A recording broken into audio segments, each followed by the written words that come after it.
আর ওই মহাসমুদ্র হচ্ছে আল্লাহ সুবহানাহু ওয়া তাআলার জ্ঞান বা তার চেয়েও বেশি।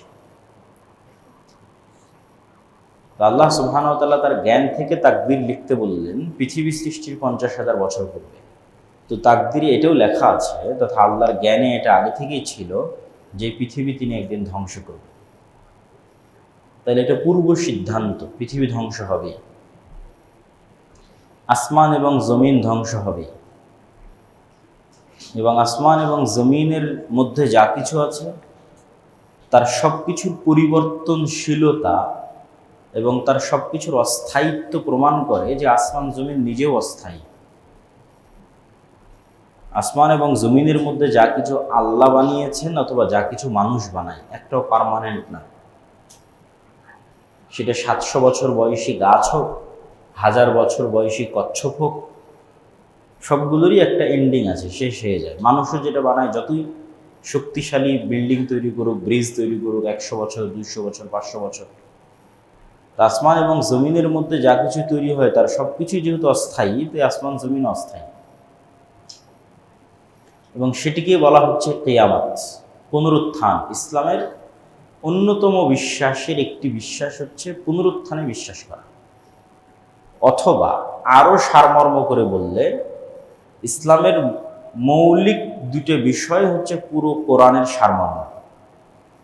যদি আমাকে বলা হয় যে 2 বাক্যে ইসলামের সারমর্ম কি, পবিত্র কোরআন এবং সকল হাদিসের সারমর্ম 2টো বাক্যে কি হতে পারে, তার একটা বাক্য হচ্ছে তাওহীদ আর একটা বাক্য হচ্ছে পরকাল। এই 2টো জিনিস দিয়েই কোরআন পরিপূর্ণ করা আছে। তাওহীদ কিভাবে মানুষকে বিশ্বাস স্থাপন করতে হবে আল্লাহর প্রতি, এটার বিভিন্ন যুক্তি, তর্ক, দলিল পবিত্র কোরআনে বিভিন্ন আঙ্গিকে বিভিন্ন অ্যাঙ্গেলে তুলে ধরা আছে। আর পরকাল নিশ্চিত হবে, সব মানুষকে পুনরায় জীবিত করা হবে, এটা আছে। তো অনেক সময় মানুষের কাছে এটা বিশ্বাস হতে চায় না যে সে কিভাবে পুনরায় জীবিত হবে। এই জন্য আল্লাহ সুবহানাহু ওয়া তাআলা অসংখ্য নিদর্শন দিয়েছেন। তার মধ্যে সবচেয়ে বড় নিদর্শন হচ্ছে মানুষ মাটির তৈরি, এবং মানুষ যত ধরনের vitamin, protein, minerals, magnesium, calcium যা কিছু খাদ্য থেকে মানুষ গ্রহণ করে তার সব কিছুই মাটি থেকে তৈরি হয়। তথা আমি যেই কলাটা গাছ থেকে নিচ্ছি, পাকা কলা, এবং কলা থেকে যে আমি ক্যালসিয়াম, ম্যাগনেসিয়াম নিচ্ছি, ওইটা কলা তৈরি করেছে মাটি থেকে, মাটি, আলো এবং বাতাসের সংস্পর্শে। তাহলে আমার শরীরের মধ্যে যা ভিটামিন, মিনারেলস, প্রোটিন যা আছে তার সবই মাটির মধ্যে আছে। ওইটা আমার খাওয়ার উপযোগী করার জন্য আল্লাহ সুবহানাহু ওয়া তাআলা একটা সিস্টেমের মধ্যে দিয়ে ওইটাকে কলায় পরিণত করেছেন, তারপরে আমার সেটা খাবারের উপযোগী হচ্ছে। কিন্তু যেহেতু 2টোর মধ্যে থাকা জিনিস সেম, তো ওই কলার ম্যাগনেসিয়াম দিয়ে যেমন, ক্যালসিয়াম দিয়ে যেমন শরীরের মধ্যে সেল তৈরি হচ্ছে, তো ওই ক্যালসিয়াম, ম্যাগনেসিয়াম সব মাটির মধ্যেও আছে, তো মাটির মধ্যে সেল তৈরি হয়ে যাবে, কোষ তৈরি হয়ে যাবে, 1 সেকেন্ডের ব্যাপার। কেন মানুষ যা গ্রহণ করছে তার সবই তো মাটি থেকে আসছে। মানুষ যদি বলে আমি গরুর গোস্ত খাই, তো গরুও মাটিতে তৈরি হওয়া ঘাস খাচ্ছে। কোনো কিছুই মাটি, সূর্য এবং আলো বাতাসের বাইরে নাই। ফলত এটা খুবই সহজ যে আজকে আমরা যেমন একটা বীজ মাটিতে রোপণ করতেছি, এই রোপণ হওয়া বীজ এত বড় কাঁঠাল গাছ হয়ে গেল, সেই কাঁঠাল গাছে আবার কাঁঠাল তৈরি হলো, এটা বেশি আশ্চর্যের না মানুষের মতো একটা জীবন্ত প্রাণীর মেরুদণ্ডের হাড্ডি থেকে আবার মানুষ জীবিত হবে? কোনটা বেশি আশ্চর্যের? আমার কাছে এই গাছ বেশি আশ্চর্যের। কেন, গাছের বীজের দানা তো অত জীবন্ত না, গাছের মানুষের চাইতে তো আর সে জীবন্ত না, তার মধ্যে থেকে একটা গাছ জন্ম হয়ে গেছে, সম্পূর্ণ বিপরীত এবং সম্পূর্ণ ভিন্ন। মাটির সেই যে আল্লাহ শক্তি এবং ক্ষমতা দিয়েছে তার মধ্যে থেকে সেটা তৈরি হয়েছে। তাহলে এত জীবন্ত একটা তরতাজা প্রাণী, তার মেরুদণ্ডের হাড় মাটির মধ্যে পুঁতা আছে, সেখান থেকে সে একদিন গাছের মতো বের হবে না। কোনটা বেশি ইম্পসিবল? গাছ বেশি ইম্পসিবল, আর এটা বেশি সহজ। যেটা বেশি অসম্ভব সেটিরই লক্ষ কোটি নিদর্শন আল্লাহ পৃথিবীতে দিয়ে রেখেছে। এই জন্য পুনরুত্থান অতি সহজ, পুনরুজ্জীবন খুবই সহজ। পুনরুজ্জীবন এবং পুনরুত্থানের এই সহজতা দেখাতে গিয়ে আল্লাহ সুবহানাহু ওয়া তাআলা এই পৃথিবীতেই অসংখ্যবার পুনরুজ্জীবন এবং পুনরুত্থান ঘটিয়েছেন, অসংখ্যবার। মুসা আলাইহিস সালাম 70 মানুষকে নিয়ে তুর পাহাড়ে গেলেন, তারা মারা গেল। মৃত মানুষকে আল্লাহ আবার জীবিত করে দিলেন। এক নবী এক গোরস্থানের পাশ দিয়ে অতিক্রম করছে, যেখানে গ্রাম এবং শহর ধ্বংস হয়ে গেছে, পুরাতন। নবী বলছে, এই পুরাতন ধ্বংসপ্রাপ্ত শহর গ্রামকে আল্লাহ কিভাবে পুনরায় জীবিত করবে? তো আল্লাহ তখন ওই নবীকেই মৃত্যু দিয়ে দিলেন। 100 বছর পরে নবীকে আবার জীবিত করলেন। জীবিত করে জিজ্ঞেস করছেন যে তুমি কতদিন মৃত ছিলে বলো। তো অল্প সময়। বলছে যে তোমার সামনে তোমার ঘোড়া বা উট যেটাতে তুমি সফর করছিলা, ওইটার পচে গলে লাশ শেষে যে হাড় হাড্ডিগুলো আছে, যে সে হাড় হাড্ডি। তাহলে সময় অতিক্রম হয়েছে 100 বছর।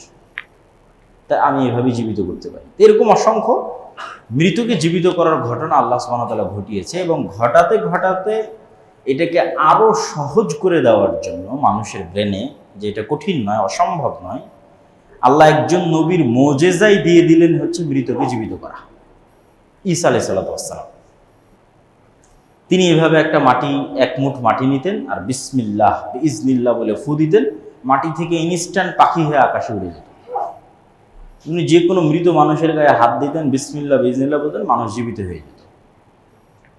তাহলে ঈসা আলাইহিস সালামের কাছে এসে মৃতকে জীবিত করাকে আল্লাহ ডাল ভাত বানিয়ে দিলেন, যে এটা এত ইম্পসিবল কিছু নয় যে তুমি অবিশ্বাস করবা যে আল্লাহ তোমাকে জীবিত করতে পারবে।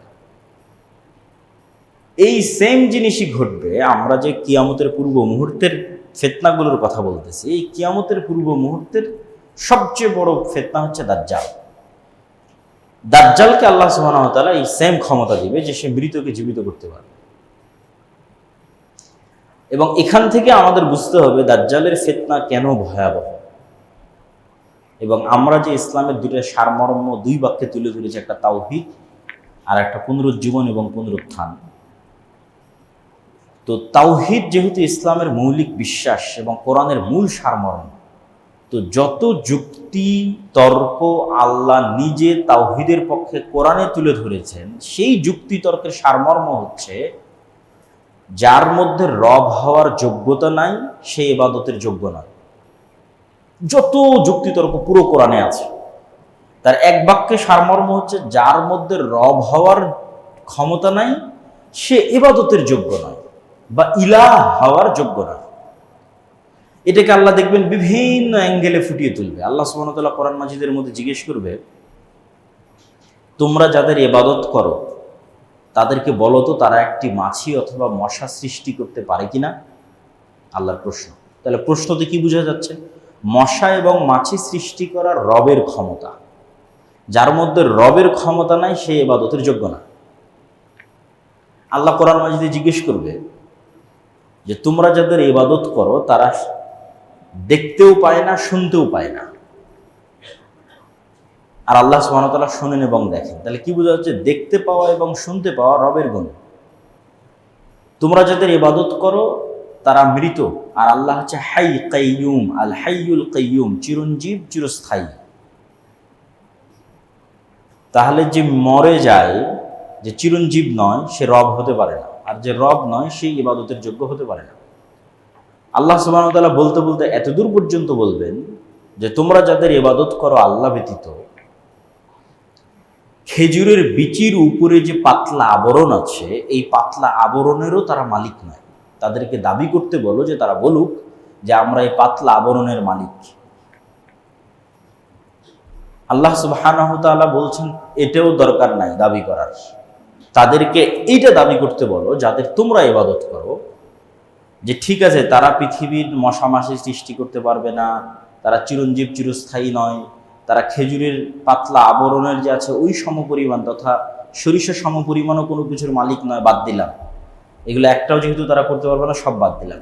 এতটুকু বলতে বলো যে আল্লাহ যখন আসমান এবং জমিন সৃষ্টি করেছিল তখন ওরা আল্লাহকে হেল্প করেছিল, ওরা আল্লাহর হেল্পার ছিল, আল্লাহর সহযোগী ছিল, এটা দাবি করে। এটাও তো কারো দাবি করার ক্ষমতা নাই যে আল্লাহ যখন আসমান এবং জমিন সৃষ্টি করেছে তখন আমি আল্লাহকে হেল্প করেছিলাম। সেটা মা কালী মা দুর্গা হোক, সেটা শাহজালাল শাহপরাণ হোক, সেটা ঈসা আলাইহিস সালাম হোক আর মারিয়াম আলাইহিস সালাম হোক, আল্লাহ বাদে মানুষ যাদের ইবাদত করে। তাহলে দেখেন আল্লাহ বিভিন্ন অ্যাঙ্গেল থেকে ওই সেম জিনিসটাকে টার্গেট করতেছে, যে যার রব হওয়ার যোগ্যতা নাই সেই ইবাদতের যোগ্য নয়, সে সিজদা পাওয়ার যোগ্য নয়, দোয়া পাওয়ার যোগ্য নয়, তার কাছে তুমি সাহায্য চাইবে এটার যোগ্য নয়। তাহলে ইবাদতের যোগ্য হতে হলে আগে রবের প্রমাণ দিতে হবে, যে আমি যে রব এর প্রমাণ দিতে হবে। তো এতগুলো যুক্তিতর্ক তুলে ধরে দাজ্জালের ফিতনা ভয়াবহ কেন, এইটা বুঝাতে গিয়ে আমি যেটা বলতে চাচ্ছি সেটা হচ্ছে, দেখেন এত যুক্তি দিয়েও পৃথিবীর সকল বাতিল ইলাহকে তারা যে রব হওয়ার যোগ্য নয়, এটা প্রমাণ করার পরেও কয়জন মানুষ হেদায়েত হয়েছে? কয়জন মানুষ পূর্ণাঙ্গ তাওহীদে বিশ্বাস করে? সেটা আহলে কিতাব ইহুদি খ্রিস্টান হোক, সেটা যারা আহলে কিতাব নয় মুশরিক তারা হোক, আর নামধারী মুসলমান হোক, যে কবরে যায়, মাজারে যায়, তাবিজ কবজ কবিরাজের আশ্রয় নেয়, জিনের আশ্রয় নেয়, কতজন? তাহলে এতগুলো বাতিলিলা কেউ রব হওয়ার প্রমাণ দিতে পারতেছে না, তারপরেও মানুষ তাদের ইবাদত করতেছে। তাহলে এবার চিন্তা করেন, যেই দিন দাজ্জাল রব হওয়ার প্রমাণ দিয়ে দিবে সেই দিন মানুষের কি হবে? রব হওয়ার প্রমাণ ছাড়াই মানুষ বাতিল ইলাহের ইবাদত করতেছে।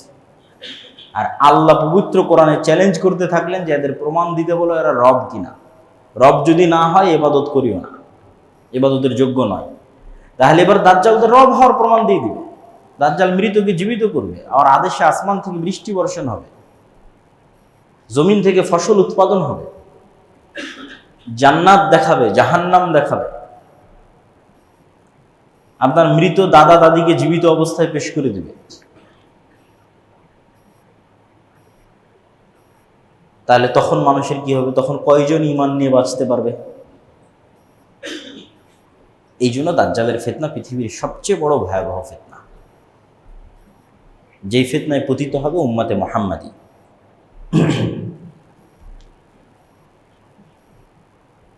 তো আমরা আমাদের আলোচনার বিষয়বস্তু নির্ধারণ করেছিলাম কিয়ামতের পূর্ব মুহূর্তের ফিতনা সম্বন্ধে। তো রাসূলুল্লাহ সাল্লাল্লাহু আলাইহি ওয়াসাল্লাম কিয়ামতের পূর্ব মুহূর্তে সংঘটিত হতে পারে এরকম ফিতনা সম্পর্কে সংক্ষেপে যা বলেছেন, তার কিছু সারমর্ম আমরা আজকে আপনাদের সামনে তুলে ধরব। একটি হাদিসে রাসূল সাল্লাল্লাহু আলাইহি ওয়াসাল্লাম বলেন, উ'দুদ সিত্তাম বাইনি ওয়া বাইনা ইয়াদাই সাআ, তোমরা 6টা জিনিস গণনা করে রাখো আমার এবং কিয়ামতের মধ্যে। তার মধ্যে 1 নাম্বার হচ্ছে মাউতি, আমার মৃত্যু। আগে অতীতে এক নবীর পর মানুষ আর এক নবীর অপেক্ষা করত, শেষ নবীর পর আর কোনো নবীর অপেক্ষা নাই। শেষ নবীর পর কিয়ামত হবে, একদিন পরেও হতে পারে, 1 বছর পরেও হতে পারে, 1000 1 লক্ষ বছর পরেও হতে পারে, কিন্তু বাক্য এটাই, শেষ নবীর পরেই কিয়ামত। এই বাক্যের মধ্যে কোনো গ্যাপ নাই, আগে এক নবীর পর আর এক নবী, তারপর আর এক নবী, তারপর আর এক নবী, শেষ নবীর পরে কিয়ামত। তাহলে কিয়ামতের সবচেয়ে বড় আলামত হচ্ছে শেষ নবীর আগমন। মুহাম্মদ সাল্লাল্লাহু আলাইহি ওয়াসাল্লামের প্রেরিত হওয়া কিয়ামতের সবচেয়ে বড় আলামত, যেটা ঘটে গেছে। রাসূল সাল্লাল্লাহু আলাইহি ওয়াসাল্লাম বললেন, ফাতহু বাইতুল মুকাদ্দাস, মসজিদ আকসা বিজয়িত হওয়া, মুসলমানেরা বিজয় করবে, যেটি ইতিমধ্যে 2 বার ঘটেছে। তারপর রাসূল সাল্লাল্লাহু আলাইহি তৃতীয়বারও ঘটতে পারে। তারপর রাসূল সাল্লাল্লাহু আলাইহি ওয়াসাল্লাম বললেন, ভয়ঙ্কর ভয়াবহ মহামারী, অসংখ্য মহামারী পৃথিবীতে ইতিমধ্যেই ঘটেছে। এটার দ্বারা কোন মহামারীর উদ্দেশ্য আল্লাহ সুবহানাহু ওয়া তাআলা ভালো জানেন। তবে মহামারীর ভাষা অনেক ভয়াবহ, বাক্যটা, যে একটা মুরগির ফার্মে যখন মহামারী লাগে, তখন যখন সব মুরগি মরে যায়, বাঁচে কি বাঁচে না তার কোনো গ্যারেন্টি নাই। তো এইরকম ভয়াবহ মহামারী, যে পৃথিবীতে মানুষ দেখা যাচ্ছে 600 কোটি আছে, সবই শেষ হয়ে গেল, অল্প কিছু মানুষ বাঁচল। তারপর বললেন, এমন এক ফিতনা, যেই ফিতনা আরবের প্রত্যেক ঘরে প্রবেশ করবে, পৃথিবীর প্রত্যেক ঘরে নয়, শুধু আরবের প্রত্যেক ঘরে প্রবেশ করবে। এবং এটা যুদ্ধ বিগ্রহ, মারামারি, গণ্ডগোল এটাই হবে বলে আমাদের কাছে বেশি বিশুদ্ধ মনে হয়। যেমন এক যুদ্ধ, এমন এক গৃহযুদ্ধ যেটাতে আরবের প্রত্যেকটা ঘর যুক্ত হয়ে যাবে। মুক্ত থাকতে পারবে না কেউ। এবং আর এক হাদিসে রাসূল সাল্লাল্লাহু আলাইহি ওয়াসাল্লাম বলেছেন, অচিরেই ফোরাত নদীর মধ্যে থেকে স্বর্ণের পাহাড় বের হবে, যেটা নিয়ে আরবে ভয়ঙ্কর যুদ্ধ তৈরি হবে, যেই যুদ্ধে পুরো আরব অংশগ্রহণ করবে। তো অনেক সময় এই হাদিসগুলো শুনলে মানুষের কাছে আশ্চর্য মনে হয়, কিন্তু আজ থেকে 200 বছর 300 বছর আগে যে মানুষ চলে গেছে তাকেও যদি বলেন যে মরুভূমির নিচে এরকম তেল আছে আর সেই তেল দিয়ে এই করা সম্ভব, সেও বিশ্বাস করবে না। তো অসম্ভব বলে কিছু নাই, সবই সম্ভব। তারপর রাসূল সাল্লাল্লাহু আলাইহি ওয়াসাল্লাম বললেন, তোমাদের মধ্যে এবং রোমানদের মধ্যে একটি চুক্তি হবে, তোমাদের মধ্যে এবং রোমানদের মধ্যে একটি যুদ্ধ হবে, কিন্তু ওই যুদ্ধের পূর্বে রোমানদের সাথে মুসলমানদের চুক্তি হবে এবং সেই চুক্তির ভিত্তিতে তারা তৃতীয় একটি পক্ষের বিরুদ্ধে যুদ্ধ করবে। ওই তৃতীয় পক্ষের বিরুদ্ধে যুদ্ধে মুসলমান এবং রোমানরা বিজয়ী হয়। তারপরে মুসলমান এবং রোমানরা আবার মুখোমুখি পরস্পরে যুদ্ধ করবে। রোমান বলতে খ্রিস্টান। তারা কারা? 500 বছর আগে যখন এই হাদিস মানুষ শুনেছে তখন সে একরকম চিন্তা করতে পারে, আর আজকে আমরা যখন এই হাদিস শুনছি তখন আমরা আর এক রকম চিন্তা করতে পারি। আরও 500 বছর পরে যখন কেউ হাদিস শুনবে তখন তারা চিন্তা করতে পারে আর এক রকম। কিন্তু এতটুকু নিশ্চিত যে খ্রিস্টান, এখন রাশিয়ার খ্রিস্টান, আমেরিকার খ্রিস্টান, ইউরোপের খ্রিস্টান আল্লাহ ভালো জানে, কিন্তু খ্রিস্টানদের সাথে মুসলমানদের একটা চুক্তি হয়ে তৃতীয় পক্ষের বিরুদ্ধে তারা লড়াই করে। বিজয়ী হওয়ার পর আবার খ্রিস্টান এবং মুসলমানেরা মুখোমুখি লড়াই করে। এবং এই লড়াইয়ের যে স্থান রাসূল সাল্লাল্লাহু আলাইহি ওয়াসাল্লাম উল্লেখ করেছেন তা হচ্ছে তুরস্ক এবং সিরিয়ার সীমান্তবর্তী অঞ্চল। আজকের যে সীমানা, সেই সীমানার আলোকে বলতেছে। আজকের সীমানার আলোকে তুরস্ক এবং সিরিয়ার সীমান্তবর্তী অঞ্চল। এবং যুদ্ধের যে ভয়াবহতার কথা রাসূল সাল্লাল্লাহু আলাইহি ওয়াসাল্লাম উল্লেখ করেছেন, এবং বাইবেলিক্যাল যে প্রফেসি আছে তথা বাইবেল এবং তাওরাতের যে বিকৃত অবস্থা, এই বিকৃত অবস্থার উপরও তাদের যে ভবিষ্যৎবাণীগুলো আছে, যেগুলো বাইবেলের প্রফেসি বলে, সেগুলোর সাথেও কিছু কিছু মিল আছে। যেমন এতটুকু কমন মিল সবার মধ্যেই আছে যে সবাই একজন মাসিহের অপেক্ষা করতেছে। সবার ধর্মগ্রন্থে একজন উদ্ধারকারী মাসিহ আছে। ইহুদিরাও একজন মাসিহের অপেক্ষমান, খ্রিস্টানেরাও একজন মাসিহের অপেক্ষমান, মুসলমানেরাও একজন মাসিহের অপেক্ষমান। মাসিহ শব্দের অর্থ হচ্ছে বিপদ থেকে উদ্ধারকারী। মাসিহাদ দাজ্জালও মাসিহ, ঈসা মাসিহ মাসিহ। কিন্তু মাসিহাদ দাজ্জাল হচ্ছে ধোঁকাবাজ, মিথ্যুক মাসিহ, প্রকৃত মাসিহ না। আর ঈসা মাসিহ হচ্ছে রিয়াল, সত্য, প্রকৃত মাসিহ। তো ইহুদিরা এখানেই গরমিল করে ফেলবে। তারা তাদের স্বভাবের শাস্তির কারণে, তাদের অতীতের পাপের কারণে তারা মিথ্যা মাসিহকেই মাসিহ বলে মেনে নেবে, বিপদ থেকে উদ্ধারকারী বলে মেনে নেবে। এবং আসলেই দাজ্জাল তাদেরকে বিপদ থেকে উদ্ধার করবে। আর খ্রিস্টানদের অধিকাংশ মুসলমান হয়ে যেতে পারে, এটার সম্ভাবনাই বেশি। তাদেরও কিছু কিছু দাজ্জালের অনুসারী হতে পারে, তবে বেশিরভাগ মুসলমান হয়ে যেতে পারে। তো মুসলমান এবং খ্রিস্টানদের মধ্যে থেকে হওয়া নতুন মুসলমানেরা সত্য মাসিহের অনুসারী হবে, যিনি হবেন ঈসা মাসিহ। তবে ঈসা মাসিহ যখন আসবেন তখনও মুসলমানেরা বিপদে, তিনিও এসে মুসলমানদের বিপদ থেকে উদ্ধার করবেন। তাহলে ইহুদিদেরকে বিপদ থেকে উদ্ধার করবে দাজ্জাল, আর মুসলমানদেরকে বিপদ থেকে উদ্ধার করবে ঈসা আলাইহিস সালাতু ওয়াস সালাম। তাহলে সিনারি কেমন হবে? সিনারি হবে এরকম যে দাজ্জাল আসার পূর্বে ইহুদিরা থাকবে বিপদে। অনেকেই মনে করে যে না, এখন মুসলমানেরা যে বিপদ আছে এই বিপদই চলমান থাকবে এবং এইভাবেই সারা পৃথিবীর কন্ট্রোল আগেই দাজ্জাল নিয়ে নেবে, তারপরে দাজ্জাল বের হবে। কোরআন এবং হাদিসের ধারাবাহিকতা এটা বোঝা যায় না। হাদিসের ধারাবাহিকতায় বোঝা যায় যে দাজ্জাল আসার আগেই মুসলমানেরা সারা পৃথিবী বিজয় করে নেবে, মানে বেশিরভাগ। ওটা ওই হাদিসেই, এই যে হাদিসে খ্রিস্টানদের সাথে যুদ্ধ হচ্ছে, ভয়ঙ্কর ভয়াবহ যুদ্ধ, এই ভয়ঙ্কর ভয়াবহ যুদ্ধ তো মুসলমানেরা বিজয়ী হবে, তখনও তো দাজ্জাল আসেই। এবং এটি এত ভয়াবহ যুদ্ধ যে খ্রিস্টানরা একত্রিত হয়েছে প্রায় 10 লক্ষ। তাহলে এই 10 লক্ষ খ্রিস্টান যখন পরাজিত হবে তখন সারা পৃথিবীতে খ্রিস্টানদের আর পাওয়ারফুল কোনো পাওয়ারই নাই, এখানেই তো শেষ হয়ে গেছে। সবচেয়ে বড় যুদ্ধ তো এখানেই হয়ে গেছে। তাহলে মুসলমানদের সামনে তার কোনো বাধাই নাই। মুসলমানরা একের পর এক দেশ বিজয় করবে, ইস্তাম্বুল বিজয় করবে, ইতালির রাজধানী রোম বিজয় করবে, এবং এই যুদ্ধের পূর্বেই হয়তো ভারত বিজয় করবে, মসজিদে আকসা বিজয় করবে। এরকম আরও কিছু হাদিসে ইঙ্গিত পাওয়া যায়। তার মধ্যে এগুলো যেগুলো বললাম এগুলো সহি, আর দুই একটা কিছু জয়ীফ হাদিসও আছে। তথা সারমর্ম হচ্ছে, যখন ইহুদি এবং খ্রিস্টানেরা বিপদে তখন আসবে দাজ্জাল। যখন সারা পৃথিবীতে মুসলমানদের জয় জয়কার, যখন মসজিদে আকসা থেকে, ভারত থেকে, ইস্তাম্বুল থেকে, ইতালির রাজধানী রোম পর্যন্ত সব মুসলমানেরা বিজয় করে নিয়েছে, এবং যারা ইসলামের শত্রু তারা যখন বিপদে, তখন এবার দাজ্জাল বের হবে রাগান্বিত অবস্থায়। এবং দাজ্জাল যেহেতু এক্সট্রা অর্ডিনারি, অলৌকিক ক্ষমতা নিয়ে আসবে, ফলত মুসলমানদের আর কিচ্ছু করার থাকবে না। এত বিশাল বিজয় অর্জনের পরও মুসলমানেরা বেবাস, লাচার, অসহায় অবস্থার মধ্যে পড়ে যাবে। কেন? দাজ্জাল যেই সমস্ত এক্সট্রা অর্ডিনারি অলৌকিক ক্ষমতা নিয়ে এসেছে, সেগুলো মোকাবেলা করার মতো কোনো ক্ষমতা মুসলমানদের কাছে থাকবে না। এবং এই সময়ই যারা দাজ্জালের উপর ঈমান আনয়ন করবে না, তাদের উপর পৃথিবী এমন সংকীর্ণ এবং সংকুচিত করে দেওয়া হবে যে রাসূল সাল্লাল্লাহু আলাইহি ওয়াসাল্লাম বলছেন, শাম, সিরিয়ার মুসলমানদের খাবারের জন্য শুধু এরকম কাঠ বাকি থাকবে, এরকম কাঠ। কেন? ফসল যেহেতু উৎপাদন হচ্ছে না, বৃষ্টি যেহেতু বর্ষণ হচ্ছে না, সেহেতু গাছের পাতা খাওয়ারও তো সুযোগ নেই। গাছই তো হয়নি, তো পাতা কই থেকে হবে? তাহলে বাড়িতে আগে থেকে রাখা যে ফার্নিচারগুলো আছে, কাঠ, এগুলোর মধ্যে থেকে চিবিয়ে রস বের করার চেষ্টা করবে। এই কাঠ ফেড়ে এর মধ্যে থেকে চিবিয়ে রস বের করার চেষ্টা করবে এবং ওইটা খেয়ে বাঁচার চেষ্টা করবে।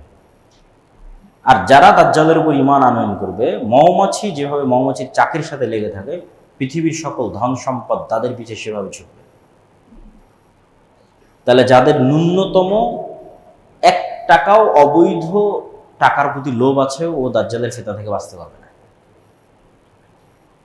1 টাকাও যার অবৈধ টাকার প্রতি লোভ আছে, যে না আমার একটু দরকার, নিয়ে নিই, সে দাজ্জালের ফিতনা থেকে বাঁচতে পারবে না। কে বাঁচতে পারবে? যে মৃত্যুকে গ্রহণ করতে প্রস্তুত, কিন্তু ঈমান বিসর্জন দিতে প্রস্তুত নয়। কেন? সারা পৃথিবী সকল ধন সম্পদ তখন দাজ্জালের উপর যারা ঈমান আনয়ন করে থাকে, আর যারা করবে না তাদের কাছে কিচ্ছু নেই, খাবারও নাই। ঈমানের সবচেয়ে বড় পরীক্ষা। এবং রাসূল সাল্লাল্লাহু আলাইহি ওয়াসাল্লাম বললেন যে 40 দিনের প্রথম দিন হবে 1 বছর, দ্বিতীয় দিন হবে 1 মাস, তৃতীয় দিন হবে 1 সপ্তাহ, এবং তার গতি হবে আকাশে ঝড়ের সময় মেঘমালা যে গতিতে চলে সেই গতি। তো এবার যেহেতু মুসলমানেরা বিপদে পড়ে গেছে দাজ্জালের কারণে, দাজ্জালের এক্সট্রা অর্ডিনারি অলৌকিক ক্ষমতার কারণে, এবার দাজ্জালের চাইতেও সত্যিকার যিনি মাসিহ আসবেন, উনি আরো আপার লেভেলের এক্সট্রা অর্ডিনারি অলৌকিক ক্ষমতার মালিক হবেন, যিনি মুসলমানদেরকে উদ্ধার করার জন্য আসবেন। তিনি হচ্ছে ঈসা আলাইহিস সালাম। ইনি হলেন সত্যিকার মাসিহ, ঈসা মাসিহ, প্রকৃত মাসিহ। এনার অলৌকিক ক্ষমতা কেমন হবে? এনার নিঃশ্বাস যতদূর পর্যন্ত যাবে, ওই এরিয়ার মধ্যে যদি কোনো কাফের থাকে, সে নিঃশ্বাসে মারা যাবে, অস্ত্র প্রয়োগে নয়, নিঃশ্বাসে মারা যাবে। এবং দাজ্জাল যদি তাকে দেখে, তাহলে দৃষ্টিতে মৃত্যুবরণ করবে, অস্ত্র প্রয়োগের পূর্বেই। কিন্তু তারপরেও ঈসা আলাইহিস সালাম তাকে অস্ত্র দিয়েই হত্যা করবে। তাহলে এই হলো সারমর্ম সিনারি, যে মুসলমানেরা বিজয় করবে, ইহুদি খ্রিস্টানরা বিপদে থাকবে, দাজ্জাল আসবে তাদেরকে উদ্ধার করবে, উদ্ধার করে এবার দাজ্জালের হাতে সারা পৃথিবীর কন্ট্রোল। এবার মুসলমানেরা বিপদে, এবার ঈসা আলাইহিস সালাম আসবে, তিনি মুসলমানদের উদ্ধার করবেন, দাজ্জালকে হত্যা করবেন। এবং দাজ্জালের সাথে থাকা ইহুদিরা যখন বিভিন্ন গাছ এবং পাথরের আড়ালে আশ্রয় নিবে, তখন গাছ এবং পাথরও কথা বলবে যে এখানে ইহুদি লুকিয়ে আছে, আসো একে হত্যা করো। এভাবেই রাসূল সাল্লাল্লাহু আলাইহি ওয়াসাল্লাম হাদিসে বলেছে। এবং এটা দাজ্জালের পরাজয়ের পরে তাদেরকে হত্যা করা হবে। এবং এই ফিতনার পরে, এটা পৃথিবীর সবচেয়ে বড় ফিতনা, দাজ্জালের ফিতনা, কিন্তু এই ফিতনার পরে আল্লাহ সুবহানাহু ওয়া তাআলা ঈসা আলাইহিস সালামকে বলবেন যে এখন যে ফিতনা আসবে ওটার সাথে তুমিও মোকাবেলা করতে পারবে না। দাজ্জালের ফিতনার সাথে তো মুমিন মুসলমানেরা মোকাবেলা করতে পারেনি, ঈসা আলাইহিস সালাম এসে মোকাবেলা করলেন। তো ঈসা আলাইহিস সালামকে আল্লাহ বলবেন এখন যে ফিতনা আসবে এটার সাথে তুমিও মোকাবেলা করতে পারবে না, সেটা হচ্ছে ইয়াজুজ মাজুজ। অতএব তুমি মুমিন মুসলমানদের নিয়ে তুর পাহাড়ে আশ্রয় নাও। এবং ইয়াজুজ মাজুজের বের হওয়ার কথা এরপরেই বিভিন্ন হাদিসে, সহিহ বুখারী এবং মুসলিমের হাদিসে বর্ণনা করা আছে। ইয়াজুজ মাজুজের সংখ্যাধিক্য সম্পর্কে রাসূল সাল্লাল্লাহু আলাইহি সাল্লাম বলেন, এটা সহিহ হাদিস, যে একদা রাসূল সাল্লাল্লাহু আলাইহি সাল্লাম বললেন যে আদম সন্তানের প্রত্যেক 1000 জনে 999 জন জাহান্নামে যাবে আর একজন জান্নাতে যাবে। তখন সাহাবীরা সবাই হতাশ যে 1000-এ যদি 999 জাহান্নামে যায়, একজন জান্নাতে যায়, তাহলে আমাদের খুব চান্স কম যে আমিও সেই জান্নাতি ব্যক্তি, খুবই কম। তো যখন হতাশ সাহাবীরা, তখন রাসূল সাল্লাল্লাহু আলাইহি ওয়াসাল্লাম বলেন হতাশার কিছু নাই, এই 999 জনের বেশিরভাগই ইয়াজুজ মাজুজ। তাহলে 999-এর যদি 900টাও ইয়াজুজ মাজুজ ধরি, ক্লিয়ার করেনি রাসূল সাল্লাল্লাহু আলাইহি ওয়াসাল্লাম তাদের সংখ্যাটা, বলেছেন বেশিরভাগ। ধরেন আমি ধরলাম 999-এর 900টা ইয়াজুজ মাজুজ ধরলাম, কথার কথা। তাহলে আদম থেকে নিয়ে কিয়ামত পর্যন্ত যা মানুষ সৃষ্টি হয়েছে তার 900 গুণ হতে হবে ইয়াজুজ মাজুজকে, তার 900 গুণ হতে হবে। তাহলে 100, তার বিপরীতে 900। তাহলে এখনকার 600 কোটির 900 গুণ নয়, আদম থেকে নিয়ে কিয়ামত পর্যন্ত যা মানুষ হবে তার 900 গুণ। তাহলে ইয়াজুজ মাজুজের সংখ্যা কত হতে পারে? বেহিসাব, অগণিত, অসংখ্য সংখ্যা, যা গণনার মধ্যেও আনা সম্ভব নয়। তবে দাজ্জালও আদম আলাইহিস সালামের সন্তান, ইয়াজুজ মাজুজও আদম আলাইহিস সালামের সন্তান। দাজ্জালও বানু আদম, ইয়াজুজ মাজুজও বানু আদম। কেউ যদি বলো জি চ্যাট জিপিটি, জেমিনি, এআই, দাজ্জাল মানে আমেরিকা, এগুলো ভুয়া কথা। দাজ্জাল বানু আদম, মানুষ, আদমের সন্তান। আবার ইয়াজুজ মাজুজ বানু যদি কেউ ভিন্ন ভিন্ন অর্থ এবং বিকৃত করে, এটা বিশুদ্ধ আকীদা না, আদমের সন্তান। এবং কিয়ামতের পূর্ব মুহূর্তে ব্যতিক্রম ঘটনা ঘটবে বলেই তো আসলে এগুলোর উল্লেখ। অনেকের মনে প্রশ্ন তৈরি হয় যে তাহলে এখন তারা কোথায়? ইয়াজুজ মাজুজ কোথায়? দাজ্জাল কোথায়? আমরা দেখি না কেন? যদি এক হাদিসে তামিম আদ-দারি রাদিয়াল্লাহু তাআলা আনহু, তার সাথে দাজ্জালের সাক্ষাতের একটা লম্বা হাদিস পাওয়া যায়, যে লম্বা হাদিসে দাজ্জালের সাথে কথোপকথন উল্লেখ করা আছে। এবং দাজ্জাল ওখানে যে 3টে প্রশ্ন করেছে, sea of Galilee, lake of Tiberias, বহাইরা তাবারিয়া এবং নাখাল বাইসান, যেটা ইসরায়েলের একটা শহর, বাইত শিয়ান, এই শহরের খেজুরের বাগান, এবং আইনে জোগার বা স্প্রিং অফ জোয়ার, এই 3টের মধ্যে 2টোর বর্ণনা বাইবেলে আছে। একটা সি অফ গ্যালিলি আর একটা হচ্ছে স্প্রিং অফ জোয়ার। বাইবেলে কি হিসেবে আছে? তাদের পবিত্র হিসেবে আছে যে ঈসা আলাইহিস সালাম যত মোজেজা দেখাতেন সেগুলো সি অফ গ্যালিলির আশেপাশে দেখাতেন। এই জন্য ইউরোপ থেকে লক্ষ লক্ষ ভিজিটর এবং আমেরিকা থেকে এখানে আসে, দেখতে আসে।